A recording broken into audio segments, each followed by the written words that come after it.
Thanks for staying with us. We're still discussing parenting today, and one of the topics under parenting is entitlement. We have that issue across board. Families are always seeing what they can do to reduce the entitlement mentality because it always shows up as adults. Ramatu was going to jump in the conversation. Yeah. So one thing I do with my kids is I teach them gratitude.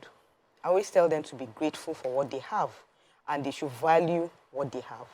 For example, there was a time they were in school, and I got them perfumes, just ordinary perfumes. We just went to a store and then they got perfumes. And then when they got to school, there was this friend of hers that got this designer perfume, Coco Chanel and all. And she just got one funny name and all. She came, she called me, she said, "Mommy, why didn't I buy the Coco Chanel and all of that?" Because that one was telling her that, no, that your perfume, it smells. She does not like the smell. We use cocoa, we use this. This is what... One other girl had the likes of them, Rihanna, Beyonce. That other one now said, no, these ones are not the main designers. The main designer is 212, started naming them and all. And she went with her own. And she came and she told me, and I was like, you don't need to have that kind of perfumes, as long as it smells nice. First of all, do you like it? She said yes, that she loves it. I said, that's it. That's all that matters.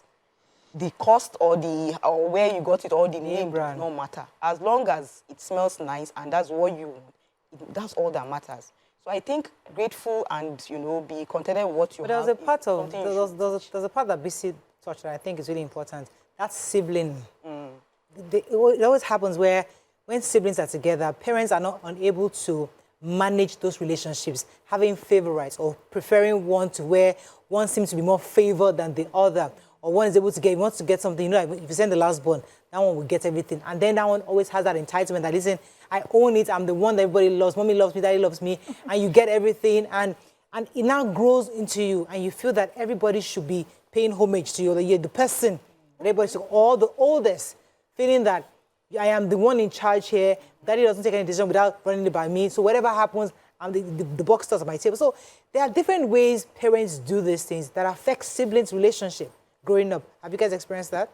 Well, the way you have described it, I don't see how that, works with entitlement, but because it's not my personal experience. So, but I have seen siblings become entitled because they become lazy, because it's become easier to just rely on the person who always has that, thing to give you. So I don't really need to lift up a finger. There are some people, they have been okay, they have their jobs. Maybe something happens, life, does something to them, and someone steps in. And all of a sudden, they now realize, okay. Sometimes also I realize people do it subconsciously. You've just become so used to it, that when you need something, someone hands you, a fish. You're hungry, they hand you a fish. And that's why I like that saying where it says, teach you to be a fisherman instead of handing you a fish. Yes, you need to understand that for those who may have siblings that have much more than that, much more than them, you need to understand that you're in a period of your life, yes, that maybe things are difficult, but do not think that what is being given to you is something that you are entitled to, that you must have for the rest of your life. That person is helping, and that person also has the right to decide, you know what, I'm done, I can't give it to you anymore. And because if you have that consciousness that is likely to happen, you'll be working on your own to figure out yourself. And the second thing is contentment. Yeah. The fact that I do not have as much as a sibling, and you're thinking, this is their lifestyle, this is all that they have. You have your own decent means.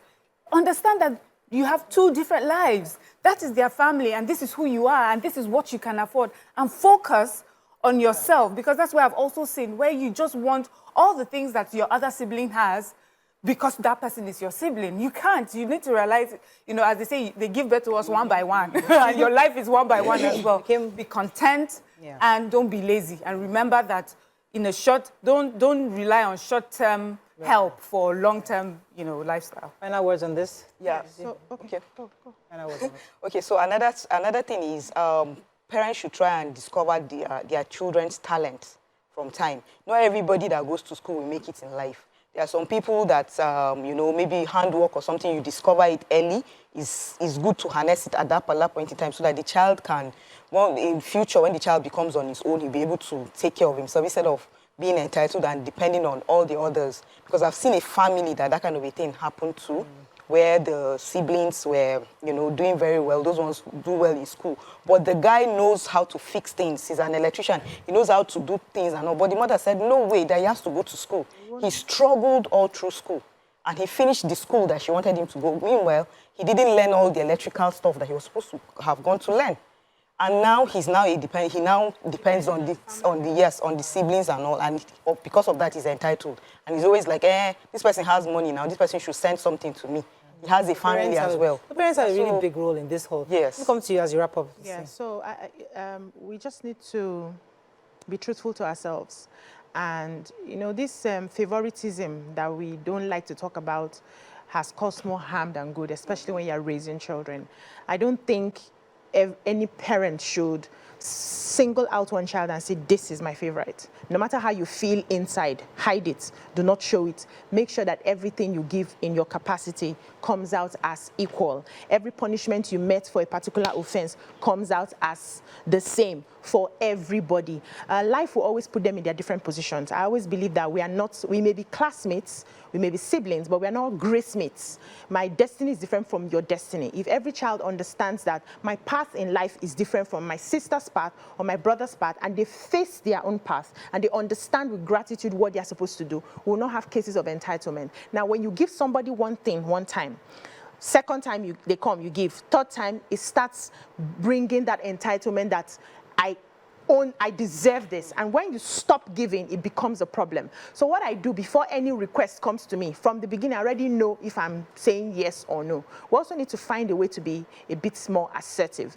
with our children, with our siblings, with our parents. Sometimes they make some requests that are somehow ridiculous to me. And I'm like, I'm not going to do this. And there's a reason that I say I'm not going to do this. And I stick to it. So that when you're coming to me next time, you're coming, you know that I can either take a yes or a no. And that sort of helps them to limit their entitlement. Okay, so I think I'll wrap up on this. But for me, also raising children, one of the things I've done is that, my kids, when you give them something, I always try. So what happens that when there was a time where I think somebody got them chocolates, right? So I gave it to them. And then another person got a huge bag of chocolates. Separate. They finished the one that I gave to them, and then they wanted this new one. And I said, no. I said, these ones, we're distributing it out to the neighbors. Yeah. You're not getting it. And my little one, of course, he always has a way with me. He will be crying. This is our own. Our uncle bought it for us. I said, yes, it's for you, but we're sharing it. You're not going to keep it. So, and they'll be, and I didn't share it immediately. I left it in the fridge for like 4 days. They are seeing it every day. They'll be coming to me, begging me, have I changed? I said, I've not changed my mind. We have agreed that we're distributing. So they keep seeing it. That's it was learned. It was learned. Yeah. So as parents, let's find little ways of start helping our children, because we all make mistakes. But let's try and find a way to make sure that in other areas, as you said earlier, you might not as a well-off family, but you might want to buy business class because that's what you are used to. You've been driving business class all your life. But and you may also not be used to it for the benefit of teaching them a lesson. They will grow and leave. You can do your business class later. For the benefit of teaching, you can do economics. You can't tell Donald Trump's students to be the their 20-something-year-old daughter owns a private jet. Do you understand? So that's her own money. Yes, but that's a reality. She learned that. She learned not to be entitled. Also, I'm sure from deliberate, intentional parenting. True. Okay, I think that's all we can take. We're going to still talking about children, but this time around, we're going to be focusing on boys and sexual abuse for boys. Stay with us. We'll be right back.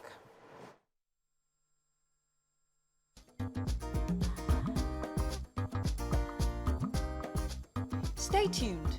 Your View will be right back.